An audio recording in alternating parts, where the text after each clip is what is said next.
Well, we've made it into August and we're working on step 8. Made a list of all persons we had harmed and became willing to make amends to them all. Now, some of us will readily admit that this step is a tall order and that it's going to be a really long list. For a small number of people, the list may actually be quite short. And there are those who think that their list is short, who upon closer examination, soul searching, and a large dose of rigorous honesty, may find that their short list is a little bit longer than they first thought it was. This step is all about being accountable. In step 8, consequences for our addictions come home to roost. So let's start, if we can, with a definition. Accountability is the acknowledgement and assumption of responsibility for one's actions or behaviors. Assumption of responsibility. That pretty much says it all. We have to be responsible. We have to assume the responsibility for all of our behaviors. Now, many people will question the purpose of opening old wounds, but most who have persisted with this program will agree that being honest, open, and willing to do this step will soon be paying big dividends. One thing that experience has taught us is that even if our family and friends know nothing about our programs, they all know about step 9. And they've been waiting impatiently for our amends. This is all the more reason to be sure we are properly prepared and that we complete a thorough step 8 to be sure that nobody is missed. Steps 8 and 9 are concerned with personal relationships. We know beyond a shadow of a doubt that we have done damage to most, if not all, of our relationships. And step 8 is the most important step in rebuilding trust in those relationships. Now, I've found that most people get bogged down, and some will even relapse when they get to step 4 and to step 9. A proper look and completion of step 8 will make step 9 go more smoothly and remove some of the fear around doing those 2 steps, 8 and 9. But there is no more sure way to further damage a relationship than by leaving someone waiting indefinitely for the amends they have been expecting and deserve, or to leave a name off the list or to make excuses for not doing those important steps. It's critically important to not let rationalization, minimization, and excuse-making further erode relationships which are already dangling by a thread. Now, there's much more to this step than making a list of the obvious harms. Some of the more subtle ones have done just as much, if not more damage, than the ones that are glaringly obvious. We might be inclined to rationalize that we never drank at home, that we always paid our bills. We might say that our business relationships never suffered because we always showed up for work, or that we never missed a birthday or a special event. But these are just the rationalizations of an addict's mind, because there is always damage done. When I first started my recovery journey, my therapist told me, the addict or alcoholic takes everyone or everything that everyone who knows them has to give and then wonders why they can't give anymore. And I was really ticked when he told me that. Not me, I said. I managed to keep my relationships intact. But he was right. I was just too delusional and ashamed to admit it. We're likely to play these mental aerobic games because to admit the exact nature of our harms may bring up some shame for us. And we might argue that we've had enough of beating ourselves up already. But the fact of the matter is that even if we were present in body, at home or at work, at events, at birthdays, at special occasions, we weren't present. Because the practicing alcoholic or addict is incapable of being in a relationship with anyone. Our relationship is with our substance. When we were recovering from the last binge, doing damage control and planning our next bout, our obsessing about drinking or using, our compulsions to do so, and the fog of our addiction, it all keeps us in it. It makes it impossible to function properly on a personal or professional level, in spite of what our delusional thinking may tell us. We're not present. We likely don't know it at the time, but we're short-tempered, we're defensive, we're blaming. We may have been humorless and irritable, or critical and judgmental, or neglectful. These character traits were most assuredly displayed at home, and it's impossible for them not to spill into our work lives as well. We want to minimize the impact of our drinking or drug use because it's too painful to admit the truth about how much damage we have done. Now, the Big Book has a classic representation of this on pages 82 and 83. It says, "The alcoholic is like a tornado, roaring its way through the life of others. Hearts are broken, sweet relationships are dead, affections have been uprooted. Selfish and inconsiderate habits have kept the home in turmoil. We feel a man is unthinking when he says that sobriety is enough. He is like the farmer who came up out of his cyclone cellar to find his home ruined. To his wife he remarked, 'Don't see anything the matter here, Ma. Ain't it grand the wind has stopped blowing?'" And then the Big Book goes on to say, yes, there is a long period of reconstruction ahead. We must take the lead. A remorseful mumbling that we are sorry can't fill the bill at all. I like that line. A remorseful mumbling that we are sorry won't fill the bill at all. I tried that. I tried that with my daughters. I tried to sit down and do a broad brushstroke apology and say, I'm sorry for everything that I've ever done, for my drinking and all the pain that it's caused. And they called me on it. And they said, go back when you're ready to do your step 9. And they were right.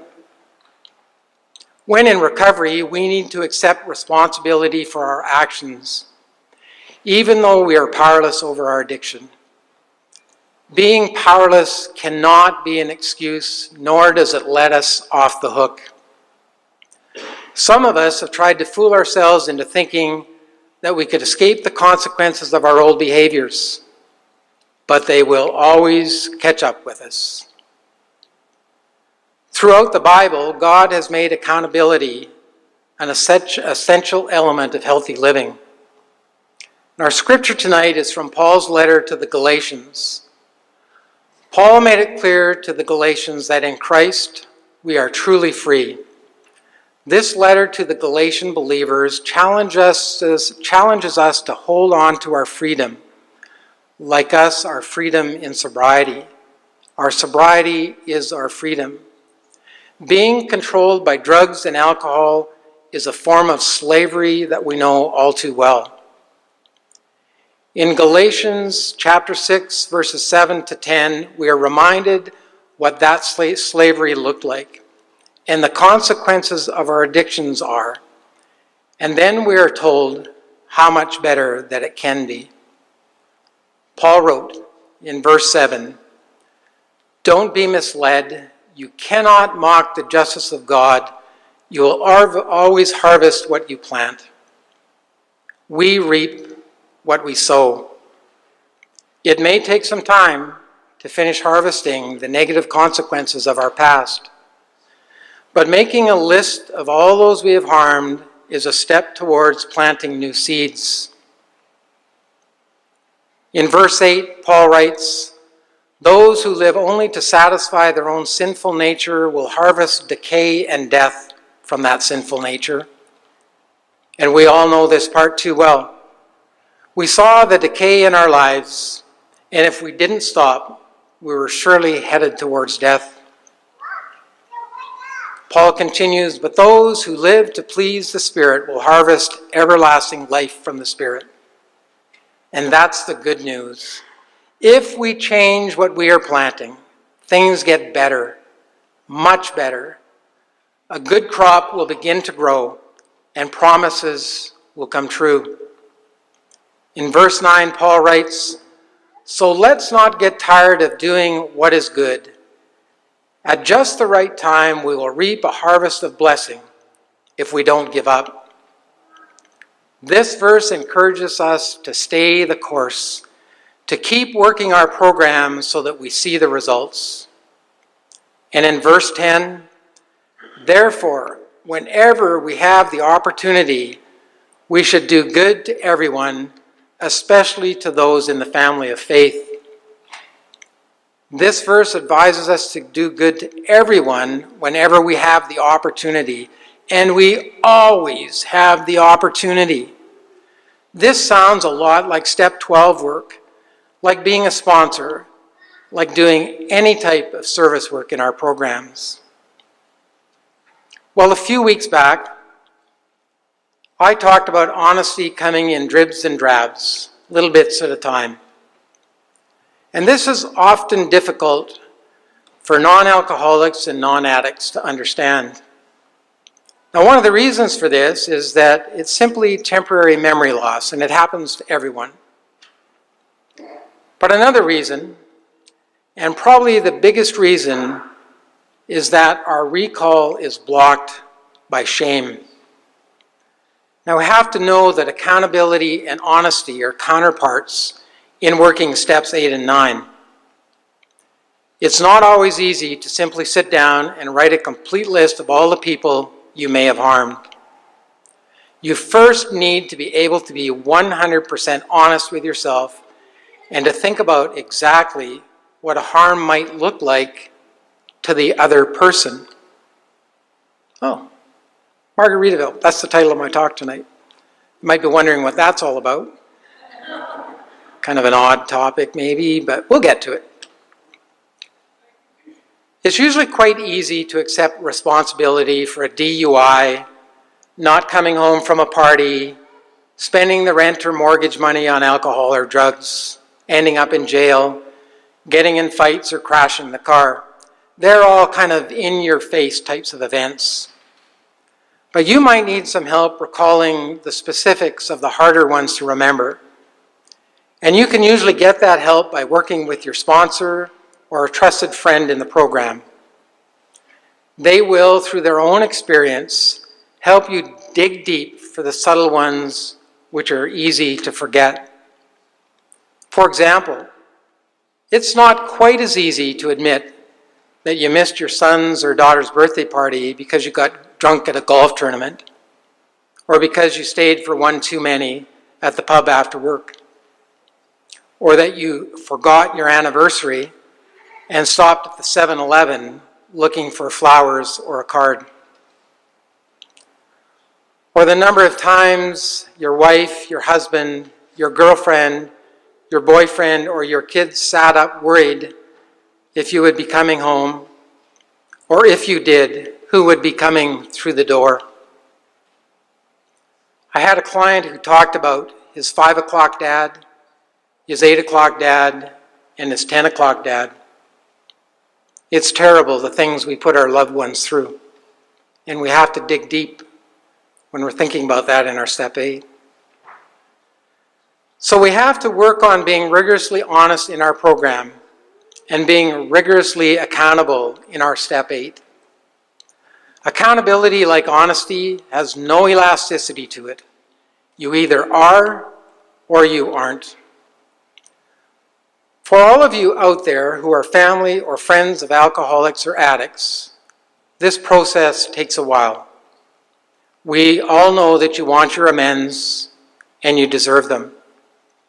For those of us working on our Step 8, it's important that we work with someone who is experienced in helping us do the soul-searching and deep excavation work necessary so we don't mess this process up.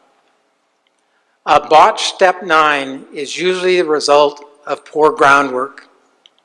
Now, for all of you working on or towards Step 8 and 9, this isn't a hall pass. Get your work done. Steps 8 and 9 do as much to rebuild trust as stopping drinking or using drugs does.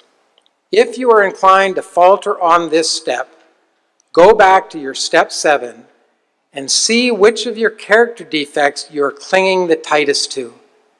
They will be the ones blocking you from this relationship rebuilding process. Recognizing where you need to be accountable requires courage and introspection. Now, the title of my message tonight is Margaritaville. Oh, what does that have to do with Step 8, you might ask? Well, let's just listen to what Jimmy Buffett had to say about accountability. Can you play the audio for me there, Justin?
I was listening to that on the radio the other day, and it got me thinking about Steps 8 and 9. How the honesty and the accountability comes in dribs and drabs. Who's to blame? I don't think it's me. Who's to blame? Maybe it's me. Who's to blame? It's me. Some people claim that there's a woman to blame, but I know it's nobody's fault. Then he goes on to sing, now I think, hell, it could be my fault. And by the time he finishes thinking about the time he spent in Margaritaville, he says, but I know, it's my own damn fault. And that's the point we have to get to when we're doing our Step 8. We have to get to the point where we know it's our own damn fault. This is the essence of Step 8. Taking a look at the past, seeing where you went wrong, accepting accountability, and then you make a list and become willing to prepare for your Step 9.